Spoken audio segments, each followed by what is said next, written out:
5 நிமிடம் சார்ஜ் செய்தால் 100 கிலோமீட்டர் பயணிக்கும் மோட்டார் சைக்கிள் ஒன்றை சென்னையைச் சேர்ந்த ஒருவர் கண்டுபிடித்துள்ளார். கே நகரைச் சேர்ந்த ஆறுமுகம் ராஜேந்திரபாபு என்பவர் 12 ஆண்டுகளுக்கும் மேலாக புதிய கண்டுபிடிப்புகளை உருவாக்கி காப்புரிமை பெற்றுள்ளார். தற்போது இவர் கண்டுபிடித்துள்ள மின்சார மோட்டார் சைக்கிள் வியப்பை ஏற்படுத்தியுள்ளது.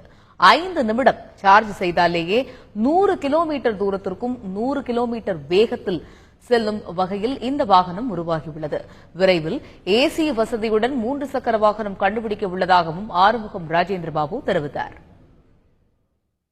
முழுக்க முழுக்க மின்சாரத்தில் இயங்குற வண்டி, பேட்டரி பிளஸ் எலக்ட்ரானிக்ஸ் காம்பனன்ட்லாம் உள்ள இருக்கு. இது ஒரு வாட்டி பேட்டரி அதாவது சார்ஜ் ஆச்சுன்னா 100லேருந்து 130 கிலோமீட்டர் வரைக்கும் உங்களுக்கு ஃபாஸ்டாகவே போகும். 100 கிலோமீட்டர் கம்மி இல்லாமல் ஸ்பீடு போகும். இதுக்கு ரெகுலராக இருக்கிற மாதிரி கீர் ஷிஃப்டிங்கு அந்த மாதிரி வேலையெல்லாம் எதுவுமே கிடையாது. ஆக்சிலேட்டரு, பிரேக்கு, அவ்வளோதான். மறுபடியும் ரீஃபில் பண்ணுறதுக்கு 5 நிமிஷம் தான். அதுதான் இந்த பேட்டர்னோட முக்கியமான விஷயம்.